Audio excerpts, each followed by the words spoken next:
বলিউড আবারও হারালো এক পরিচিত মুখ। হঠাৎ করেই না ফেরার দেশে পাড়ি জমালেন অভিনেত্রী ও মডেল শেফালি জারিওয়ালা। কিন্তু মৃত্যু কি সত্যিই স্বাভাবিক ছিল, নাকি লুকিয়ে আছে কোনো অজানা রহস্য? গত বৃহস্পতিবার রাতে হঠাৎ অসুস্থ হয়ে পড়েন শেফালি। দ্রুত হাসপাতালে নেওয়া হলেও চিকিৎসক জানান তিনি হাসপাতালে পৌঁছানোর আগেই মারা গেছেন। খবর ছড়িয়ে পড়তেই শোকের ছায়া নেমে আসে বলিউড অঙ্গনে।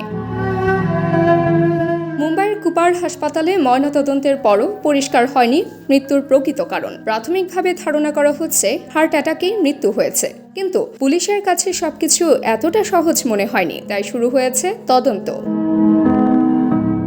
পুলিশের ফরেনসিক টিম অভিনেত্রীর বাসায় পৌঁছে নমুনা সংগ্রহ করে। রাত 1টার দিকে ময়নাতদন্ত শেষ হলেও রিপোর্টে রয়েছে অস্পষ্টতা। তাই রহস্য আরও ঘনীভূত হচ্ছে, এটি স্বাভাবিক মৃত্যু নাকি অন্য কিছু।